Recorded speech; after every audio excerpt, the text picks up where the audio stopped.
Al-Ghaus al-Azam Sheikh Abdul al-Qadir al-Jilani was born in the year 1078 in the Persian province of Gilan, present-day Iran, to parents who were blessed with direct lineage to the Holy Prophet Muhammad, peace be upon him.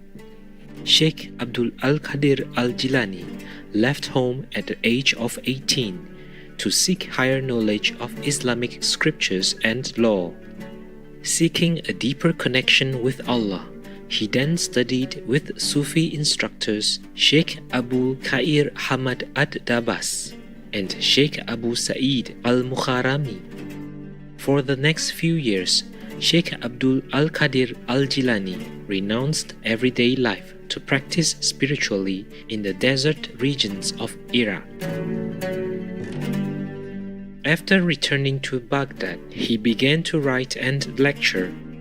Sheikh Abdul al-Qadir al-Jilani became known as a reviver of the religion due to his continuous reaffirmation of traditional Islamic teachings. His talks were immensely popular and were often held outdoors because so many people gathered to hear them. Among the main themes of his talks was the spiritual upliftment that comes from conquering one's ego to submit to God's will. Today, we will share selections from one of Sheikh Abdul al-Qadir al-Jilani's best-known works, Revelations of the Unseen.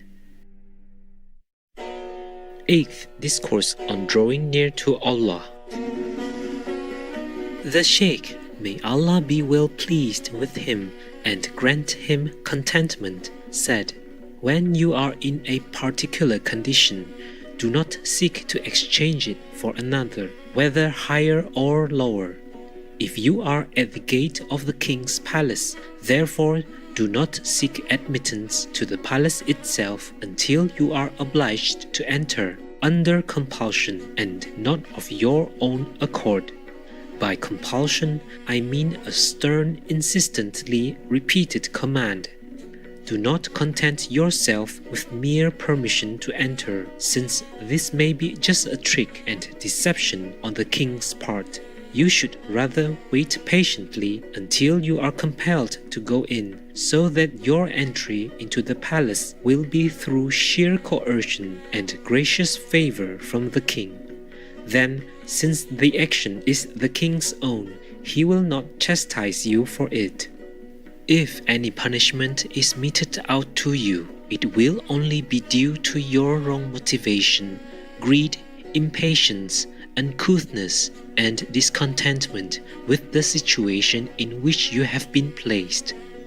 When you do gain an entree to the palace, you must therefore bow your head in silence, keep your eyes modestly downcast, and mind your manners as you perform the tasks and services assigned to you without seeking promotion to the highest summit.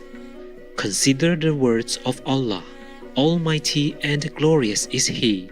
Strain not your eyes toward that which we have given for some pairs among them to enjoy, the flower of this world's life, that we may thereby put them to the test. Your Lord's provision is better and more lasting." This is an admonition by which He instructs His chosen prophet, Allah bless him and give him peace, regarding attention to one's present state and contentment with gifts received.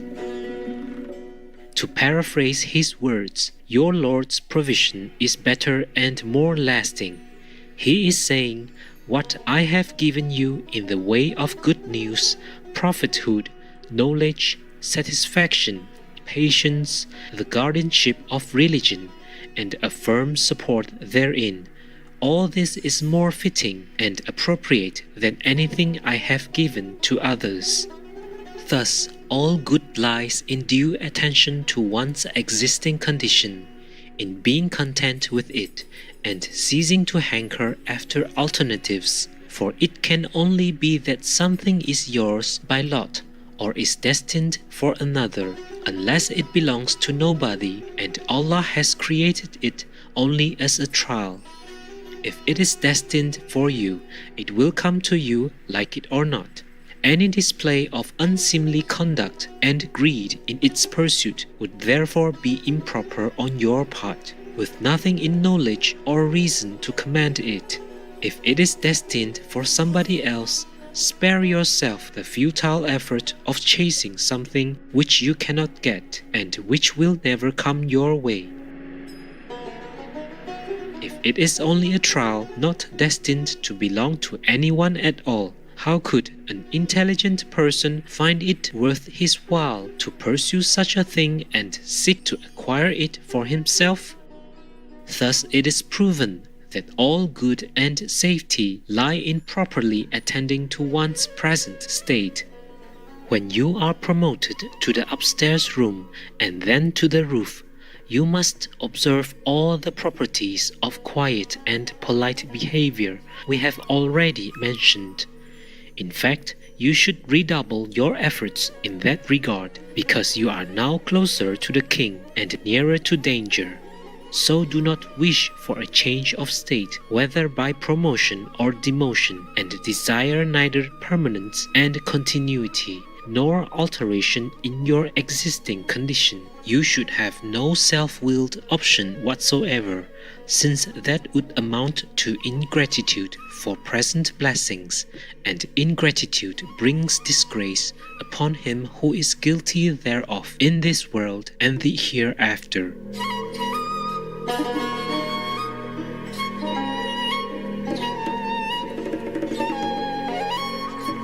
Let your conduct always be as we have told you, until you are promoted to a position which will become a permanent station for you, from which you will not be removed.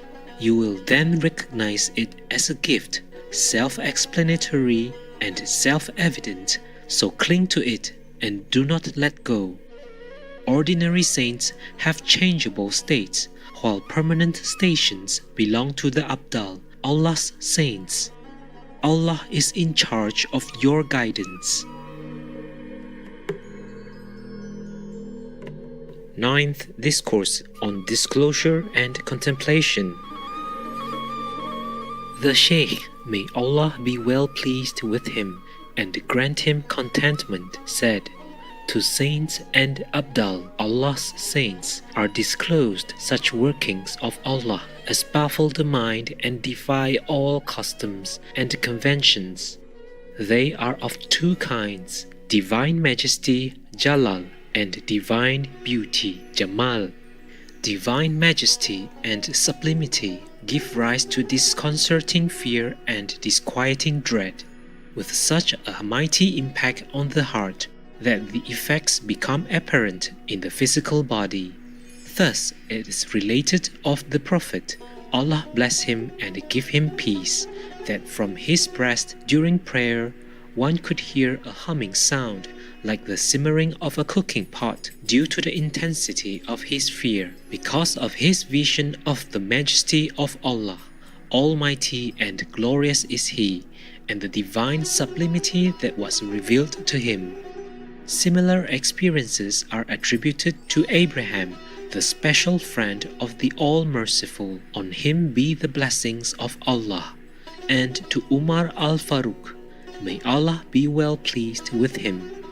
As for direct contemplation of the divine beauty, that is an experience in which hearts are adorned with light and joy and gracious favors, sweet words and friendly conversation, glad tidings of tremendous gifts and lofty stations, and a foretaste from Him of how all their affairs must in the end return to Allah.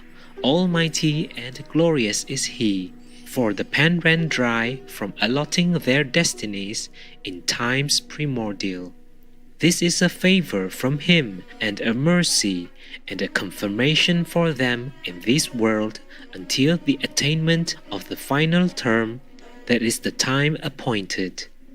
It is granted lest they exceed the bounds of love through sheer intensity of longing for Allah. Exalted is He, so that their resolution fails and they perish, or lose the strength to stand in servitude until there comes to them the certainty which is death. He treats them like this out of kindness and mercy, as a therapy, and to train and gently coax their hearts. He is all-wise, all-knowing. He is gentle with them, most kind, most merciful. This explains why it is related of the Prophet, Allah bless him and give him peace, that he used to say to Bilal the Muezzin, may Allah be well pleased with him, comfort us, O Bilal, with the signal Iqama, so that we may enter the prayer, to enjoy the state of contemplation we have been discussing. This is why he said, the cooling of my eyes has been reposed in the prayer, Salat. Angelic viewers, we appreciate your presence for today's words of wisdom.